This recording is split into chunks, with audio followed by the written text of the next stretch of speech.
Hi, everyone. It's Travis Clarke here, and I'm with my really good friend, Matt Mrozek, who's a real estate agent slash jack of all trades. And we'll talk about that a little bit as we go through this.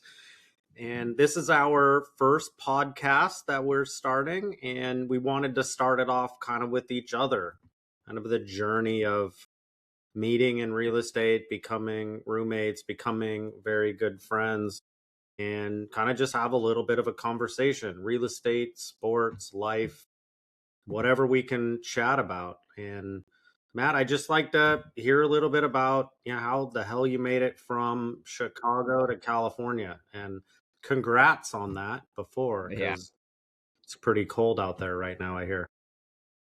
Yeah, I think it was -9 there the other day. But yeah, so I'm from Chicago. I grew up on the southwest side of Chicago, and then I went to the University of Missouri for 2 years. Studied, international business and marketing, minor entrepreneurship, and I had the opportunity to move to California. So I lived with some family in Walnut Creek. And as time went on, and I kind of made my way through, and now I'm live in Pleasanton, and I work down at KW Thrive, which is in Cupertino in the South Bay. Okay. And you were when you got into real estate in Walnut Creek, they assigned you as one of my mentees. I remember the first couple days we started to work together, and now it's like the Oh bird yeah. has left the nest. You're like out doing deals on your own and everything. It's pretty Yeah. exciting. That's because I had a Yeah, good mentor. yeah. That's what I hope, right? Yeah. Um, I know that the Chicago Bears just lost. This we were watching in the living room. How brutal was that? But Yeah. um, That's we're yeah. both Bears fans, which means we're kind of used to a level of heartbreak, I guess, right?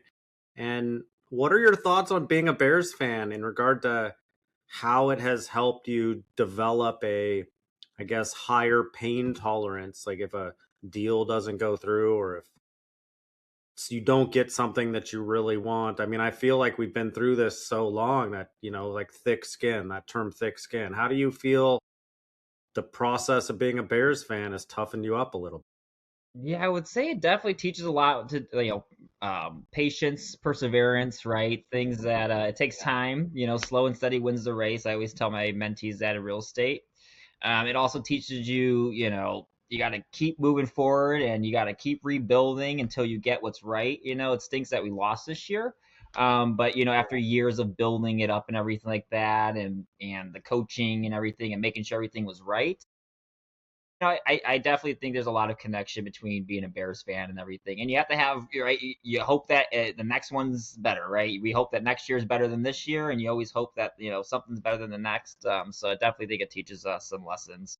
Yeah, thick skin for sure, because how Yeah, we keep, best way to put it. waking up on Sunday and watching that for so many years to finally end up with like a decent season, I think was, super positive. I also got to take a little bit of credit. You're from Chicago. I'm a diehard Laker fan, and I'm proud to say that I have converted Matt Mrozek to being a Laker fan. And I just who's your favorite player, Matt? Ooh, favorite player? I'm gonna have to go with Austin Reeves, my Austin guy Reeves. Austin Reeves. I enjoy watching him Yeah, play. nice. We've got the same favorite player. It's we sometimes will like text each other or we see each other and like, dude, Austin Reeves had 57 last night or whatever. I mean, Say, did you see his we've had stats last night? did you see it? Like we definitely have we do talk about that sometimes. And obviously because you're a Laker fan now, I'm sure you've paid a little bit more attention or even when you were a little younger watching, Kobe Bryant play. I was at the game when Kobe Bryant scored 81 points. I was also at the game when Kobe Bryant tore his Achilles tendon, right? Crazy. I was at both of those games. That is. Um, and one thing that I learned from Kobe Bryant, like just watching him, like because I was such a big fan of it, the word obsessive preparation, Mhm. right, was something that I took from Kobe Bryant. I've heard him say that multiple times. And what are your thoughts of this term, obsessive preparation, said from somebody like Kobe Bryant? And then look at it through the eyes of a real estate agent who has to compete against other real estate agents. Like, how can you take some of the lessons of an athlete like that, right, into the Yeah, world like that we're in? I'd say like Kobe was like he went above and beyond, right? And he did the things. He was at working out hours before everyone else was there.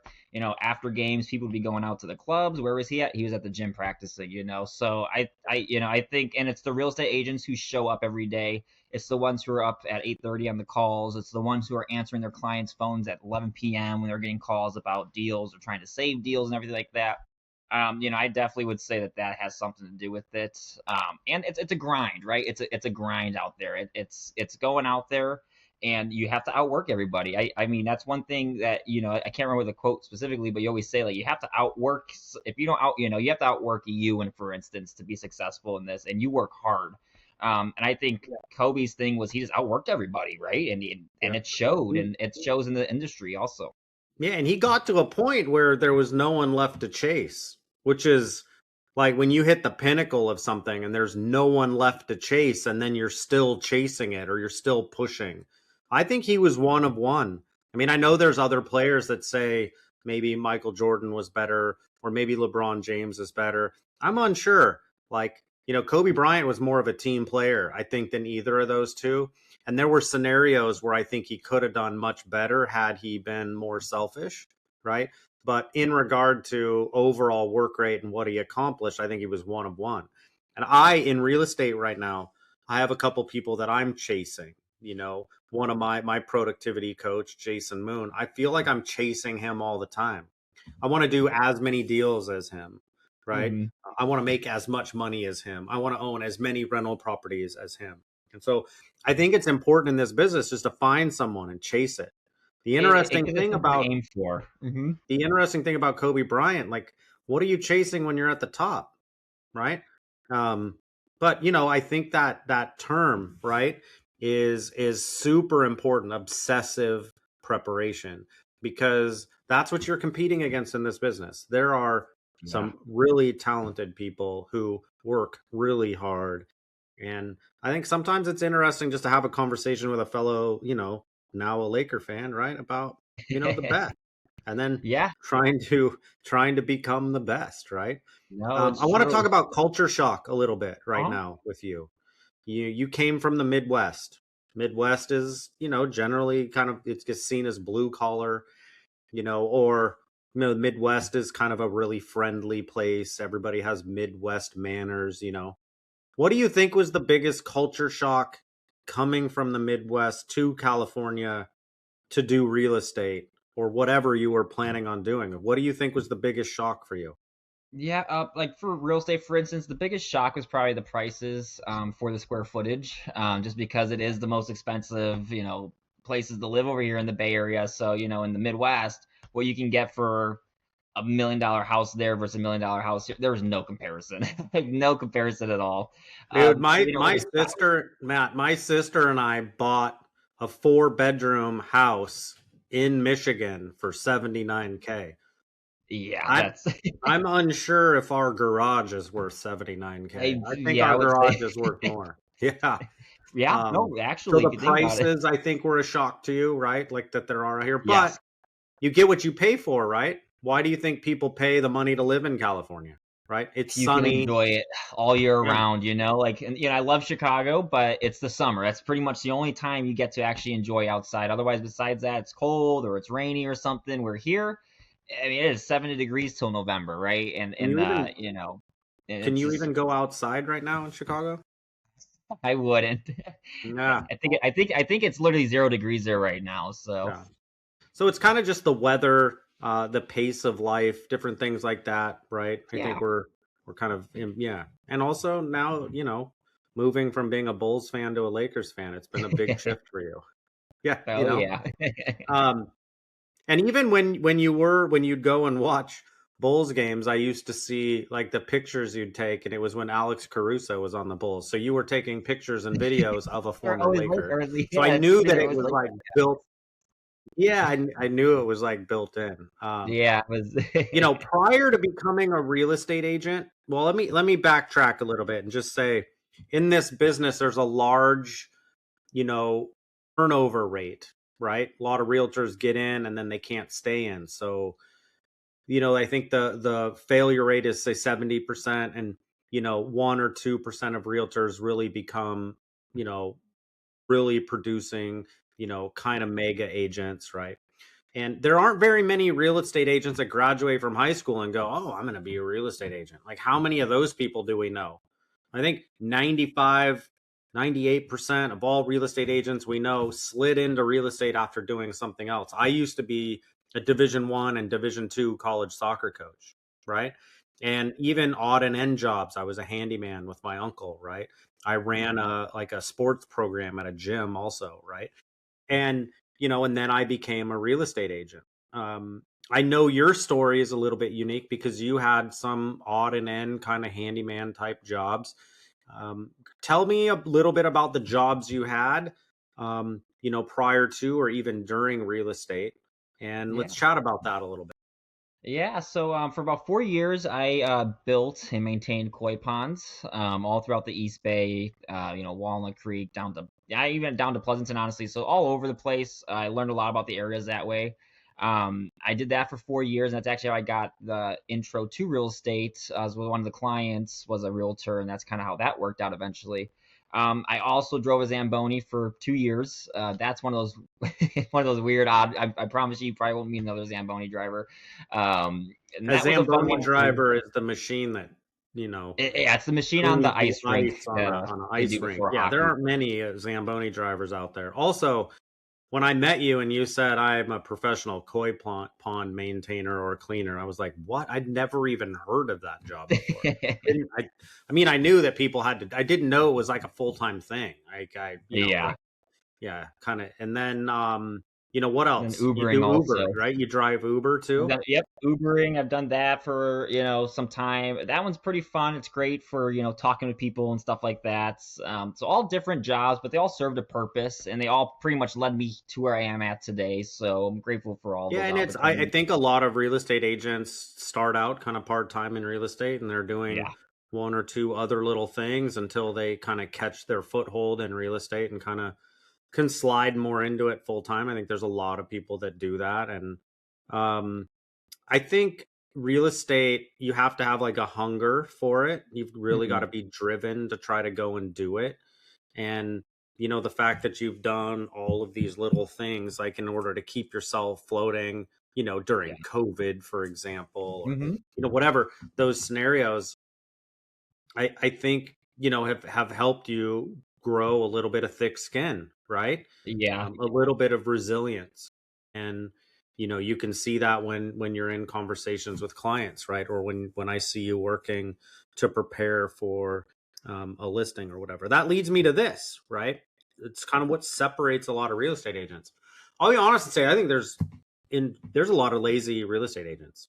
They're just a not lot. willing to do things. I'm going to throw it out there and say there are agents that I've worked with before that work in San Jose, and they get a lead in Pleasanton and they refer it. It's literally Yeah, like 17 miles, right? yeah, I just don't want to drive that far. I'm going to refer this and make 25% instead of just driving the 17 miles and making 100%. There's just like yeah. level of laziness to a lot of people. And it's not just that, it's, what are you willing to do? And this leads me to the dirty work thing of real estate. Me and you have both dealt with this before, right?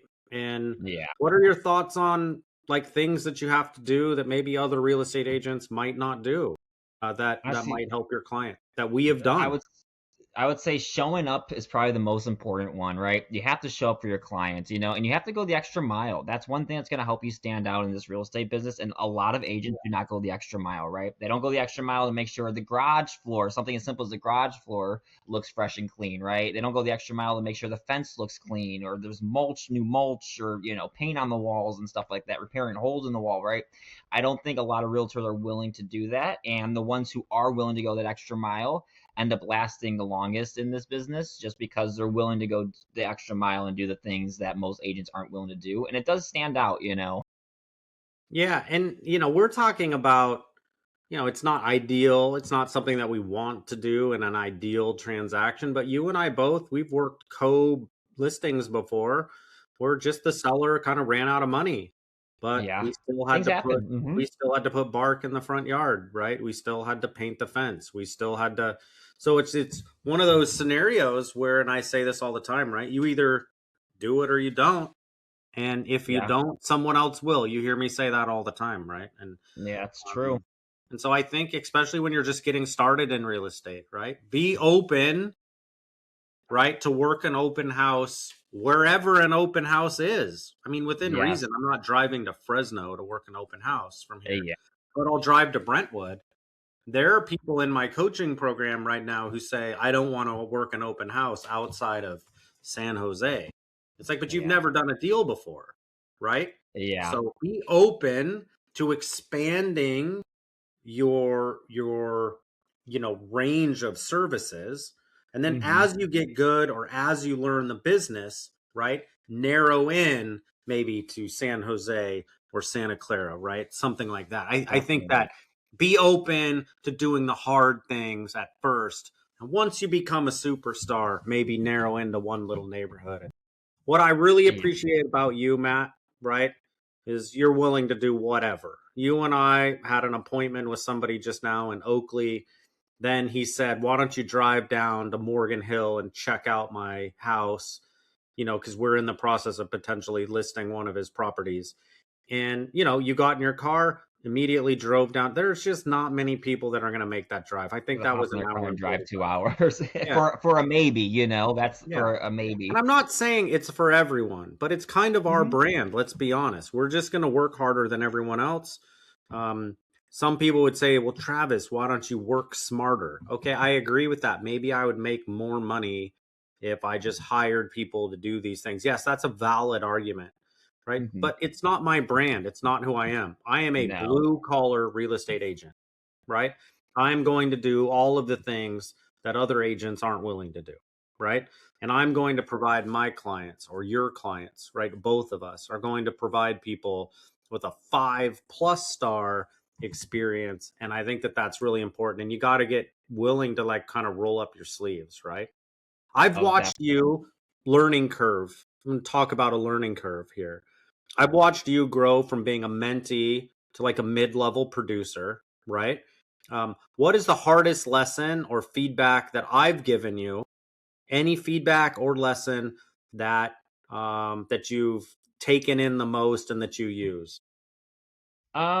Yeah, I would say it probably, again, going the extra mile is probably one of the biggest. Like, you have to be there for your clients, right? And you always tell us that this is the most likely the most important transaction and the largest transaction of their life. And I look at Yeah, it as an for sure. honor, right? It's an honor that they're trusting us to lead them through that transaction. And I think you kind of showing what it's like to be a full-time real estate agent has definitely stuck with me because there's not many agents again who do what you do, who are on the calls at 8:30, who because you really don't have to do any of these things. Your business is Mhm. successful, but you still choose to show up and to help people. And I think that has stuck out the most is that no matter what, you still choose to show up and help people.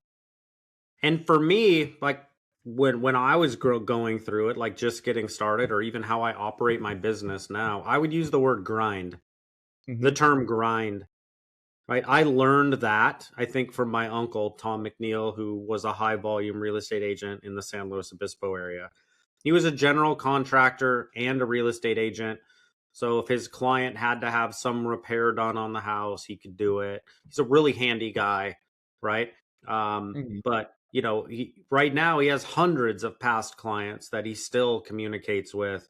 The level of service, the grind, the long hours, all of those things, I think I learned from him. Okay. And then also, like, I have my productivity coach when I was getting started in real estate, Jason Moon.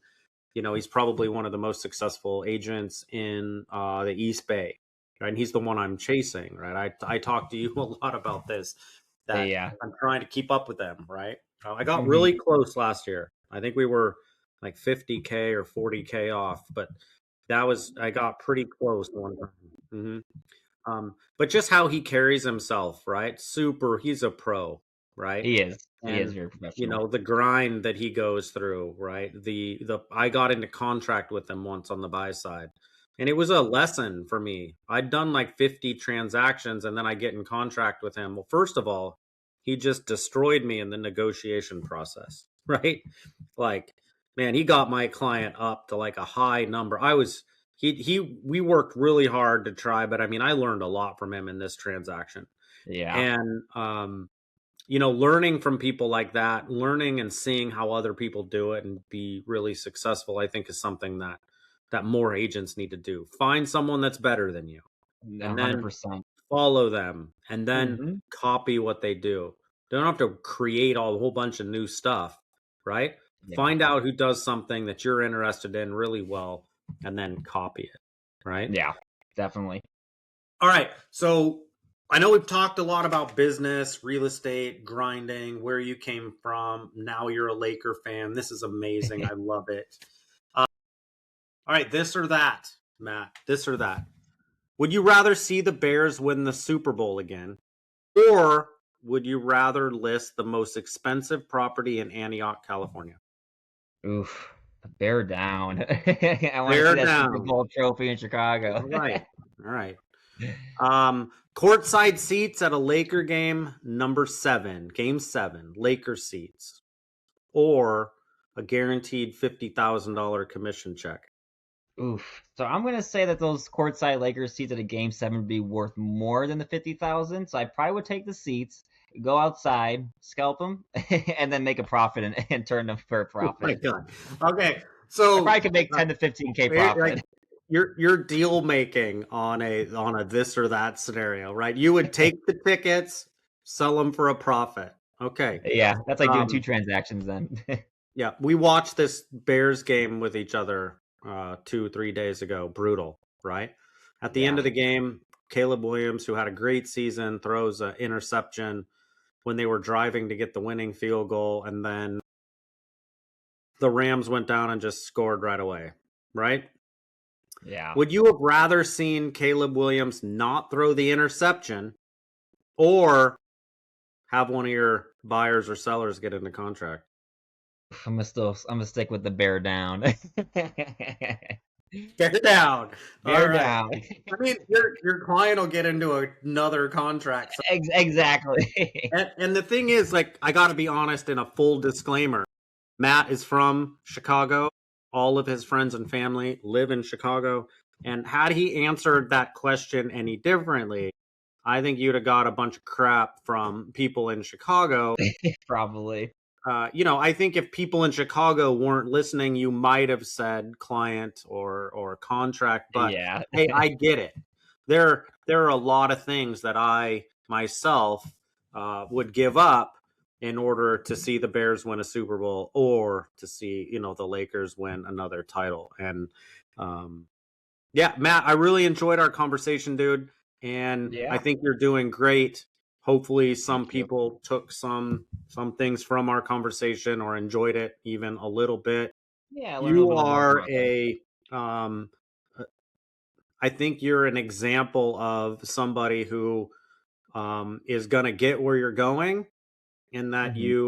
you take the training that you are given and you take opportunities. I don't think you have any ego, right? You're willing to do a lot of the Gotta do what dirty you gotta work that do. yeah. And at the end of the day, as you're slowly building up past clients and transactions, I think that you're on the right track, and I hope more real estate agents continue to do what you're doing. Okay? And I chase Appreciate that. Jason Moon, right? For example, Yeah. you need to be chasing me, right? No, 100%. And Hmm. maybe we'll find someone else to chase if we can find a way to pass Jason Moon. Okay. But Yeah. it would be like a proud real estate moment for me if you call me up and say, hey dude, I did more transactions than you this year. Oh, Right. definitely. It's like when the Yeah. student becomes the master type deal, you Yeah. know? Exactly. It's not gonna happen though, dude. I'm gonna once you start getting close, I'm going to 15 You're going to hours a day overdrive. instead of 8. Yeah. I'll do what I can. Anyway, thanks Matt for taking the time. All right, bear down, go Lakers. Bear down, go Lakers. Thank you for having me, All right. Travis.